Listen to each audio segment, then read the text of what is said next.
The critical reading process is essential for learning how to read like a historian. Reading like a historian involves developing your skills in reading for disciplinary literacy using the critical reading process. What does that mean?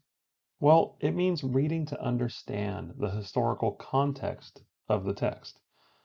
The critical reading process supports social emotional learning by demonstrating curiosity and open-mindedness while teaching us how to make a reasoned judgment after analyzing information, data, and facts. That's what history is all about: analyzing information, a set of data, and relevant facts, and making our judgments or forming our opinions as a result of that analyzation. There are three important phases to the critical reading process. Phase one is to activate our brains so we're ready for the text. Phase two is to engage with the text. This is when our brain is working overtime to understand the context and information we are reading.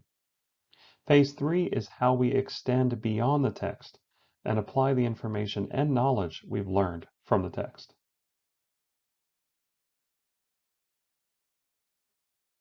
Phase one of reading like a historian is activation. To do that effectively, we need to do three things, three critical steps.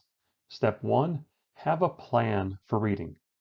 We need to establish a purpose and expectations for the reading. Start by identifying a purpose for the reading, how the information will be used, what skills we need to have access to, what materials we need to have access to, and what the specific content will be. Step two, we need to select the text. Now, in this class, most of the time, I will pre-select the text for you, either a small selection from our course textbook, could be in a physical book or in a PDF copy on your Chromebook. Other times, it will be a select reading article or passage from an outside source. That could be an academic source or a historic document. Sometimes, though, when you select a text, either a supplemental text from the library or from my collection or from the web, you will need to pay attention that you are selecting a text that will help you accomplish your specific goal for that day. Step three is we need to preview the text by performing a pre-read. This is where you determine what work needs to be done prior to reading the text successfully. Preview the text and connect to or build background knowledge. Identify the key strategies you'll use to read successfully.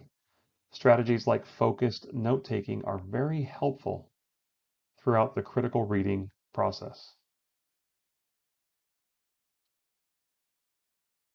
Phase two of reading like a historian is to engage with the text.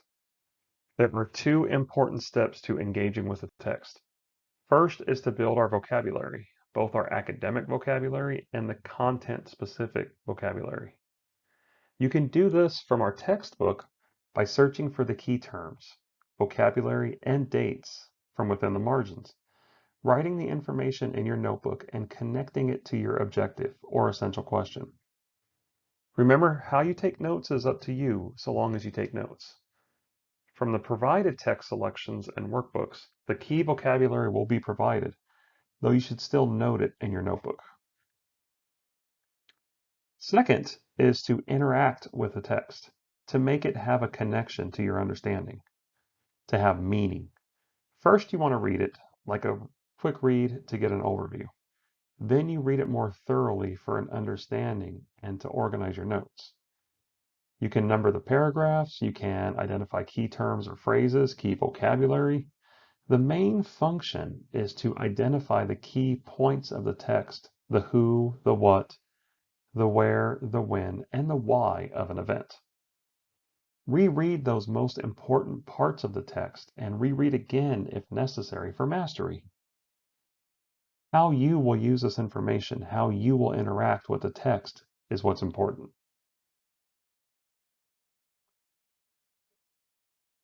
Phase three, and the last phase of reading like a historian, is to extend the text.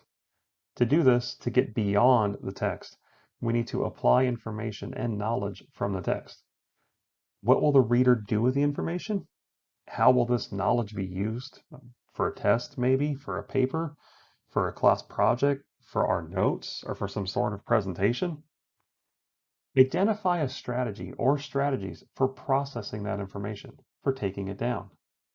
BT Dubs, focused notes are a great way to help remember the information you've read and have it ready for recall for all our assignments. Tests included. Lastly, and this is most importantly for you, which academic thinking skill are you using? Are you applying the information in a practical sense for a specific assignment? Are you analyzing the text as a knowledge check for yourself? Are you evaluating the text for comparison purposes, or are you synthesizing the text to shorten it for easier recall? So, this is our textbook, and this is the best and easiest way to use it. I do not recommend reading the textbook in its entirety. That is, to read the entire book word for word. It's over 1,000 pages and likely, I don't know, 1,000,000 plus words. No, thank you.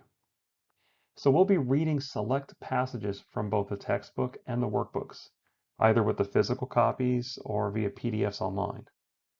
This will allow me to present the most pertinent, most relevant information to you without overloading you with unnecessary information that's not as relevant to the course, or it doesn't connect as easily to your lives now, and it will not help us move forward proactively. The parts of this book are pretty simple. They include a table of contents, which lists all the modules or chapters and the individual units or lessons, with main headings and subheadings at or near the beginning of the textbook. The gigantic 2-inch section in the middle is the substance of the book, the actual content pages. That's where most of the 1,000 pages come from. Next, we have the reference materials, an atlas, which is a collection of maps, world maps, maps of the United States, maps of specific trade routes, both domestically and internationally, and maps of individual geographic regions within the United States. There is also an English and Spanish glossary, which provides the definitions of the key words and phrases throughout the text in both English and Spanish.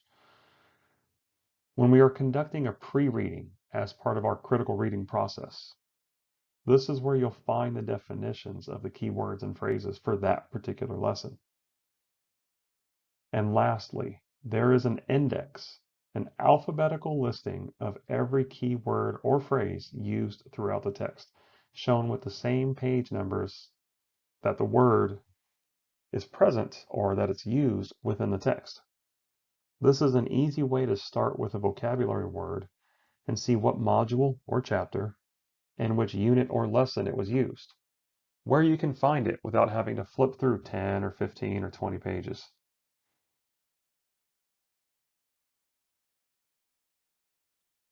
This slide shows a sample of the guided reading selections from the workbook. These will be used throughout the semester to augment or add to the live in-person lectures, or when we have to substitute when I'm off fighting crime and saving the world, otherwise known as a dentist visit, something else very mundane and boring. You will have access to these workbooks in both print and digital form, and we'll still use our notebooks in practice, focused note-taking, and critical reading for all selections.